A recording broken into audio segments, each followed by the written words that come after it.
Hello students, आज की video में डिस्कस करेंगे how the camel got his hump lesson के question answers, comprehension check number 2।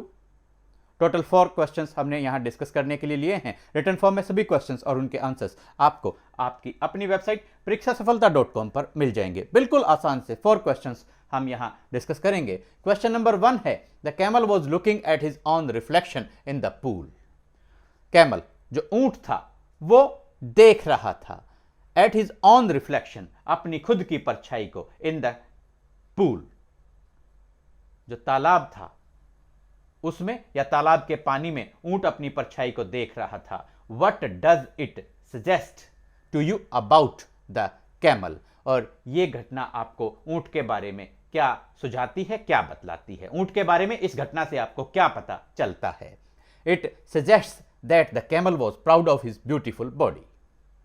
यह घटना हमें सुझाती है, बतलाती है कि जो कैमल था, ऊंट था, उसे अपने सुंदर शरीर पर बहुत गर्व था। इनफैक्ट ही लव्ड इट, वास्तव में वो अपने इस सुंदर शरीर से बहुत प्यार करता था। इट सजेस्ट, अगर यहां सजेस्ट आपको याद करने में दिक्कत आती है, आप टेल्स भी लिख सकते हैं, TELLS। वहां भी दिक्कत आती है, आप शोज लिख सकते हैं, SHOWS। तो एक कोई भी वर्ड आप यहां सजेस्ट की जगह यूज कर सकते हैं। It suggest that the camel was proud of his beautiful body, in fact he loved it. छोटा सा आंसर है, अच्छे से लर्न कीजिए। क्वेश्चन नंबर 2 देखिए, द कैमल सेड, ऊंट ने कहा हम्प रिपीटेडली। हम्प का मतलब है कुबड़।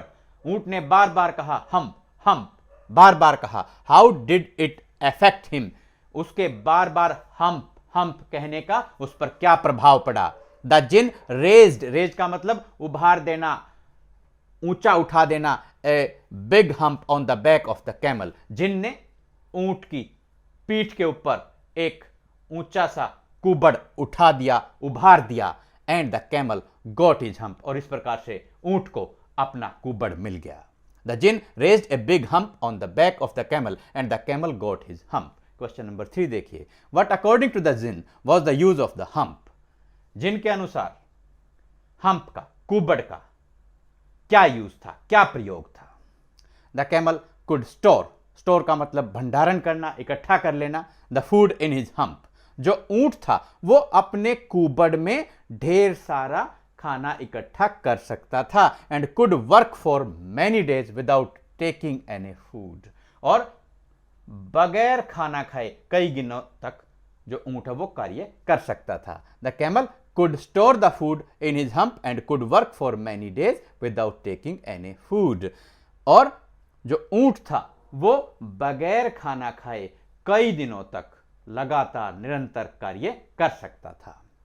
The camel could store the food in his hump and could work for many days without taking any food, without eating any food, without having any food। Question number 4, he has never yet learned to behave। उसने अभी भी अच्छे तरीके से बर्ताव करना नहीं सीखा है। In the light of this, what is the writer's opinion about the camel. Opinion का मतलब है राय। जब आपने ये लाइन पढ़ी है, he has never yet learn to behave, उसने अब भी सही तरीके से बर्ताव करना नहीं सीखा है।